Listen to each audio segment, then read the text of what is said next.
ആരാണെന്നറിയുമോ? സുമാമത്ത് bin Uthal. സുമാമത്ത് bin Uthal എന്ന് പറയുന്ന ഒരു മനുഷ്യനെയാണ് പള്ളിക്കകത്ത് കെട്ടിക്കിട്ടിരിക്കുന്നത്. അല്ലാഹുവിന്റെ പ്രവാചകൻ അവിടെ നിന്ന് ചോദിക്കുന്നു, സഹാബ ഇതാരാണെന്ന് നിങ്ങൾക്കറിയുമോ? സഹാബ, എന്റെ പ്രിയമുള്ളവരെ, യമാമയിലെ ഒരു ഏറ്റവും വലിയ നേതാവാണ്. പടച്ചവനെ, വല്ലാത്ത സമ്പന്നനാണ്. അല്ലാഹുവിന്റെ പ്രവാചകൻ ചോദിച്ചു, മനുഷ്യനാരെന്നറിയുമോ? സഹാബികൾ പറഞ്ഞു, അറിയാ യാ റസൂലല്ലാഹ്, ഒരുപാട് മുസ്ലിമീങ്ങളെ കൊന്നവനാണ്. അല്ലാഹുവേ, ഇസ്ലാമിന്റെ ശത്രുവാണ്. ഒരുപാട് സ്വഹാബത്തിനെ കൊന്നുകളഞ്ഞവനാണ്. അതുകൊണ്ട് പടച്ചവന് ഞങ്ങൾക്ക് ഇവനെ അറിയാം. അതുകൊണ്ടാണ് അതാ ഇവനെ കെട്ടി പള്ളിക്കകത്ത് കൊണ്ടുവന്ന് കെട്ടിയിരിക്കുന്നത്. അനുവാദം താനബിയോ. സ്വഹാബികൾ തന്റെ ഉറകിൽ കിടക്കുന്ന വാളിൽ ഇങ്ങനെ കൈവച്ചിരിക്കുകയാ.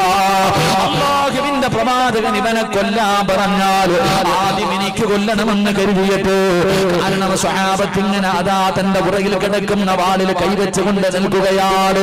കാരണം അവൻ അത്രയ്ക്കും വലിയ അത്രയ്ക്കും വലിയ ദ്രോഹം ചെയ്തവനാണ്. ഒരുപാട് സ്വഹാബികളെ കൊന്നവനാണ്.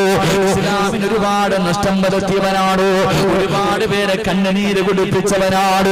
അങ്ങനെയുള്ള പടച്ചവന് സുമാമത്ത് ബിൻ ഉസാൽ എന്ന് പറയുന്നവനെ പള്ളിക്കകത്ത് കൈകാലുകൾ കെട്ടിയിട്ടിട്ട് അവനെ കൊല്ലാൻ മുത്തുനബി പറയുന്നത് കാത്തിട്ട് തന്റെ ഉറകിൽ കിടക്കുന്ന വാളിന്റെ മുകളിൽ കൈവച്ചിട്ട് നിൽക്കുന്ന സ്വഹാബത്തിനോട് അല്ലാഹുവിന്റെ പ്രവാചകൻ പറഞ്ഞതെന്തെന്നറിയോ?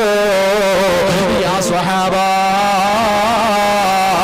ഉസാലിനെ അടിച്ചു വിട് സഹാബ. അതാ അവിടത്തെ കെട്ടിയിട്ടിരിക്കുന്ന കെട്ടങ്ങടിക്കാ പറയുകയാണ്. അവിടത്തെ കയ്യിലും കാലിലും കെട്ടിയിരുന്ന കെട്ടുകളെ സഹാബത്തടിച്ചു. എന്നിട്ട് അല്ലാഹുവിന്റെ റസൂൽ പറഞ്ഞു, സഹാബ, ഈ മനുഷ്യന് നിങ്ങൾ ഏറ്റവും നല്ല ഭക്ഷണം കടിക്കാൻ കൊടുക്കണേ. നബി അവിടെ നിന്ന് പറഞ്ഞു കൊടുക്കുകയാണ്, ഏറ്റവും നല്ല ഭക്ഷണം വേണം കടിക്കാൻ കൊടുക്കാതെ. എന്നിട്ട് രാവിലെയും വൈകിട്ടും ഒട്ടകത്തിന്റെ പാല് കൊണ്ടുവന്ന് കൊടുക്കണം. അല്ലാഹുവിന്റെ റസൂൽ ഇത് പറയുമ്പോ സ്വഹാബികൾക്ക് സഹിക്കാൻ കഴിഞ്ഞില്ല. കാരണം ഒരുപാട് സ്വഹാബികളെ കൊന്നവന് ആഹാരം കൊടുക്കാനും അവന് പാല് കൊടുക്കാനുമാണ് അല്ലാഹുവിന്റെ റസൂൽ പറയുന്നത്. നബി അവിടെ നിന്ന് പറഞ്ഞു, സ്വഹാബ, രാവിലെയും വൈകിട്ടും ഒട്ടകത്തിന്റെ പാല് കൊണ്ടുവന്ന് കൊടുക്കണം, കടിക്കാതല്ല ഭക്ഷണം കൊടുക്കണം. അതാ പള്ളിക്കകത്ത് ഇങ്ങനെ മൂലയിൽ ഇങ്ങനെ എത്തിരിക്കുകയാണ്. പടച്ചവനെ, ഒരു ദിവസം കഴിഞ്ഞു. അല്ലാഹുവിന്റെ പ്രവാചകൻ രണ്ടാമത്തെ ദിവസം പള്ളിയിലേക്ക് കടന്നു വന്നു. എന്നിട്ട് ആ മനുഷ്യനോട് പറയുകയാണ്, സുമാമത്ത് ബിൻ ഉസാലിനോട് ചോദിച്ചു, നിനക്ക് ഞങ്ങളുടെ കൂടെ കൂടിക്കൂടെ? നിനക്കൊന്ന് മുസ്ലിമായി കൂടെ? ആ സമയത്ത് ആ മനുഷ്യൻ പറഞ്ഞു, മുഹമ്മദ്, നിനക്ക് കൊല്ലണമെങ്കിൽ എന്നെ വെട്ടിമുറുക്കിക്കൊന്നു. അതിനുള്ള അധികാരം നിനക്കുണ്ട്. ഞാൻ നിങ്ങളുടെ കൂട്ടത്തിൽ ഒരുപാട് പേരെ കൊന്നവനാണ്. അതുകൊണ്ട് കൊല്ലണമെങ്കിൽ എന്നെ കൊന്നു. പക്ഷേ ഞാൻ നിങ്ങളുടെ കൂടെ കൂടാറില്ല. എനിക്ക് നിങ്ങളെ വല്ലാത്ത വെറുപ്പാട്. അല്ലാഹുവിന്റെ പ്രവാചകനൊന്നും മിണ്ടിയില്ല. രണ്ടാമത്തെ ദിവസം കഴിഞ്ഞു. മൂന്നാമത്തെ ദിവസം അല്ലാഹുവിന്റെ പ്രവാചകൻ സല്ലല്ലാഹു അലൈഹി വസല്ലമ തങ്ങൾ അതാ മനുഷ്യന്റെ മുന്നിലേക്ക് കടന്നു വന്നു. മുത്തുനബി കടന്നു വന്നിട്ട് സുമാമയോട് ചോദിക്കുന്നു, സുമാമ, നിനക്കൊന്ന് മുസ്ലിമായി കൂടെ സുമാമ?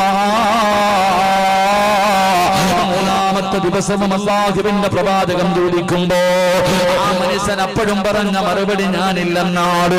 അല്ലാഹുവിന്റെ പ്രവാചകൻ അവിടെ നിന്ന് പറഞ്ഞു, അല്ലാഹുവിന്റെ റസൂൽ പറഞ്ഞു, അസ്ലിഫു സുമാമ, ഒരാളും സുമാമയെ തൊടാൻ പാടില്ല, ഒരാളും ഉപദ്രവിക്കാൻ പാടില്ല, മനസ്സിന് വേദനയുണ്ടാക്കുന്ന ഒരു വാക്ക് പോലും പറയാൻ പാടില്ല. അല്ലാഹുവിന്റെ പ്രവാചകൻ പറഞ്ഞു, മാറി നിക്ക് സഹാബ. മൂന്നാമത്തെ ദിവസം പള്ളിയിൽ നിന്ന് ഇറക്കി വിടുകയാണ്. സഹാബികൾ പടച്ചവരെ അത്ഭുതത്തോടെ അവർ നോക്കി നിൽക്കുകയാ. തങ്ങളുടെ കൂടെയുള്ള ഒരുപാട് കൂടപ്പുറപ്പുകളെ തലകരത്ത് കൊന്നുകളഞ്ഞ അതാ ശത്രു കണ്ണിന്റെ മുന്നിലൂടെ നടന്നു പോവുകയാണ്. അല്ലാഹുവിന്റെ പ്രവാചകൻ പറഞ്ഞു, ഒരാളും ഒന്നും ചെയ്യാൻ പാടില്ല. അവിടെ നിന്ന് ഇറക്കി വിട്ടു. അല്ലാഹുവിന്റെ പ്രവാചകന് ആ മനുഷ്യനിങ്ങനെ മസ്ജിദ് നബവിയിൽ നിന്ന് ഇറങ്ങി നടന്നു പോകുമ്പോ അല്ലാഹുവിന്റെ റസൂലിന്റെ മുഖത്തൊരു പുഞ്ചിരി കാണുകയാണ്.